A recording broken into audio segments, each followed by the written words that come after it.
في الآونة الأخيرة قامت المديرية الجهوية للمياه والغابات ومحاربة التصحر بالأطلس الكبير في مستهل شهر أبريل الجاري بنقل مجموعة من الحيوانات من صنف غزال السهل وغزال دوركاس من مراكش إلى عدد من المنتزهات والمحميات بالمملكة، وذلك من أجل المحافظة على النظام البيئي بالمغرب.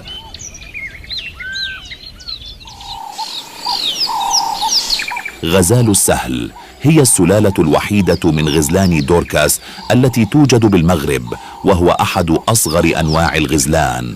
يرجح العلماء أن هذه الفصيلة من ثنائيات الأقدام مهددة بالانقراض بسبب كثرة الصيد.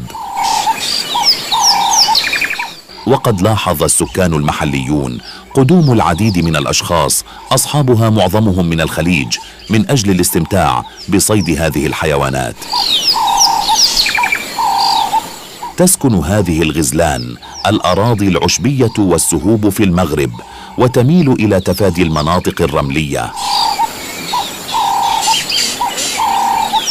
وتعيش هذه الغزلان كذلك في جنوب لبنان وسوريا وفلسطين وليبيا وشمال مصر والأردن، بالإضافة إلى المناطق الجبلية الصحراوية وشبه الصحراوية في الجزائر. أما عن الأعداد المتبقية من غزلان السهل فهي غير معروفة، ويقدر عدد غزلان دوركاس من 35,000 إلى 40,000 غزال.